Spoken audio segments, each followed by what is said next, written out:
अस्सलामुअलैकुम दोस्तों, मैं हूं अब्दुल गफ्फार और आप देख रहे हैं Abdul Gaffar tech news update. आज हम बात करेंगे एक बहुत अहम खबर पर। श्रीलंकन क्रिकेट टीम ने पाकिस्तान का दौरा जारी रखने का फैसला कर लिया है।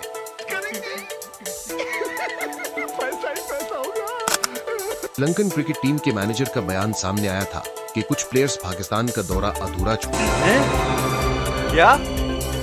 छोड़कर वापस जाना चाहते हैं, लेकिन पीसीबी यानी पाकिस्तान क्रिकेट बोर्ड ने वनडे व ट्राई सीरीज को बचाने के लिए हर मुमकिन कोशिश की। पीसीबी ने श्रीलंकन टीम को फुल सिक्योरिटी देने की यकीन दहानी करवाई। इस यकीन दहानी के बाद श्रीलंकन टीम ने फैसला किया कि वो पाकिस्तान में अपना दौरा जारी रखेगी। श्रीलंकन क्रिकेट बोर्ड का कहना है कि अगर कोई खिलाड़ी दौरा जारी नहीं रखना चाहता तो उसके लिए ऑल्टरनेट यानी बदल खिलाड़ी का इंतजाम किया जाएगा।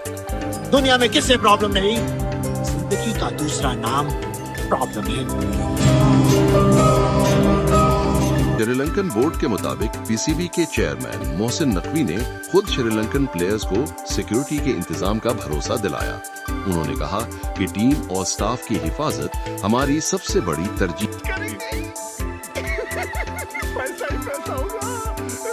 है। पीसीबी के जरिए मिलने वाली मालूमात के मुताबिक पाकिस्तान और श्रीलंका के दरमियान दूसरा वनडे मैच स्केड्यूल के मुताबिक कल रावलपिंडी में खेला जाएगा। याद रहे, श्रीलंका को पाकिस्तान के खिलाफ अभी 2 और वनडे मैचेस और एक ट्राई सीरीज भी खेलनी है।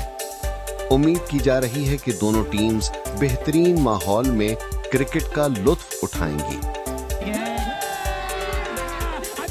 याद रहे, श्रीलंका को पाकिस्तान के खिलाफ अभी 2 और वनडे मैचेस और एक ट्राई सीरीज भी खेलनी है।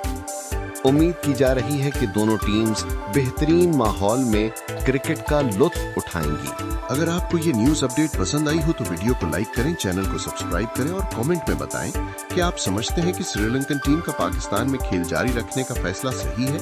मैं हूं अब्दुल गफ्फार, मिलते हैं नेक्स्ट अपडेट में। अल्लाह हाफिज।